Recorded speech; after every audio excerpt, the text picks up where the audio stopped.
Hoje eu vou te ensinar a fazer o meu recheio de ninho. E esse é um dos recheios mais pedidos por aqui. Nessa panela eu coloquei 6 latas de leite condensado e 150 gramas de leite ninho. Misturo isso tudo muito bem com o fouet para que ele não dê gruminhos. E depois eu entro com 6 caixas de creme de leite. É importante primeiro misturar o leite condensado com qualquer pó que você for usar, porque é muito mais difícil misturar depois que você bota o creme de leite. Então você mistura antes com o pó, depois você coloca o creme de leite e aí você dá uma dissolvida nesse creme de leite. Agora eu botei na minha panela mexedora e vamos deixar ali até que ele chegue no ponto de recheio. E eu vou te mostrar qual é. Agora falando sério, gente, essa panela é um espetáculo. Eu amo minha panela mexedora e eu não sei o que faria sem ela. Ali eu já fiz um teste para ver se ele estava no ponto. Ele não estava no ponto, deixei mais um pouco no fogo e fiz mais um teste. Passado mais uns minutinhos, é coisa muito rápida, e eu vou testar de novo, vocês vão ver. E esse é exatamente o ponto que ele tem que ficar, o ponto que eu consigo fazer desenhos nele em cima. Agora eu transfiro tudo isso para uma vasilha para poder armazenar. E essa receita me rendeu 2 quilos de recheio. Você vê que ele fica bem cremoso. Eu, nessa receita, não usei glucose de milho e depois eu te conto por quê. E agora eu vou botar um plástico em contato, vocês viram ali que eu abri, né? Peguei da bobina, corto esse plástico para que ele possa ficar em contato com o recheio e ele não criar aquela película em cima e deixar o meu recheio protegido de ar, de umidade. Agora eu vou etiquetar esse recheio. Por que isso é importante? Porque se eu fizer outros recheios brancos, como coco, na hora da correria de rechear os bolos, isso me facilita porque eu tenho outros recheios brancos também. Então eu boto ali o nome do recheio e a data que eu fiz. Porque, no caso, se eu não for usar no mesmo dia, eu não me perco, porque todos os nossos recheios que eu uso aqui são congeláveis. E eles duram até 3 meses na geladeira. Isso facilita muito a minha vida. Agora, depois de 6 horas, vamos rechear o nosso bolo. Com essa massa linda, perfeita, macia e úmida. Nossa massa famosa de baunilha, mais vendida por aqui.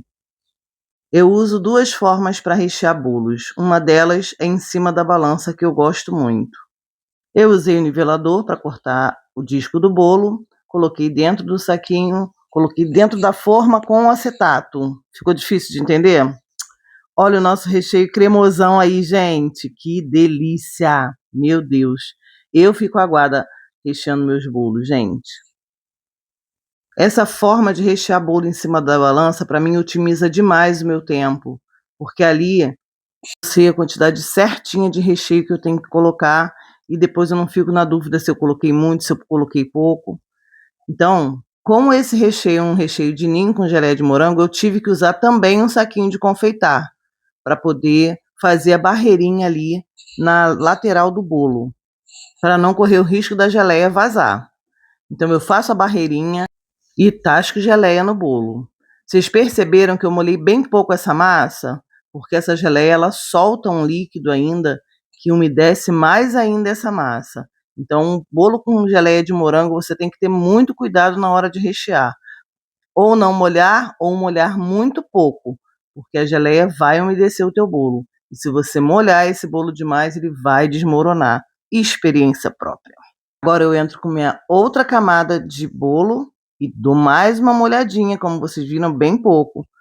Faço ali na lateral, com uma camada do meu próprio recheio, uma barreirinha para que essa geleia não escorra no bolo. Isso é muito importante. E tasco geleia, né, gente? Enquanto o bolo não está todo cheio de geleia, eu não paro. Depois eu entro com as outras camadas do recheio de ninho, cremosão, gostosão, deliciosão. Faz aí, depois me conta. Se fizer para casa, se fizer para bolo, quero saber se deu certo, se você errava, se você já sabia dessas dicas. Eu quero saber, me conta aí, tá? E agora a última camada do nosso bolo. E essa sim eu posso molhar bastante. A minha massa, gente, é muito úmida e muito estruturada. Eu faço até bolo de andar com ela. E agora vamos ver o peso total do nosso bolo, 3,422 kg. Eu vendo esse bolo como 28 fatias, eu não vendo bolo por peso. Isso varia de região para região, tem lugares que só vendem por peso e tem lugares que vendem por tamanho de forma. Então o tamanho dessa forma eu sei que rendem 28 fatias, embora o peso ideal seria que ele tivesse 2,8 kg, porque o recomendado são 100 gramas por fatia de bolo. Mas eu não gosto de miséria, né, eu gosto de fartura, então o bolo vai com peso a mais e tá tudo bem. E é isso, gente, esse foi o vídeo que eu trouxe para vocês hoje, agora eu vou mostrar para vocês o resultado final do nosso bolo. Mas antes, conta para mim se vocês querem mais vídeos como esse, se vocês querem ver a parte da decoração completa, qual é a parte que vocês mais gostam, que eu vou fazer o possível para trazer aqui para vocês. Beijos, espero que tenham gostado.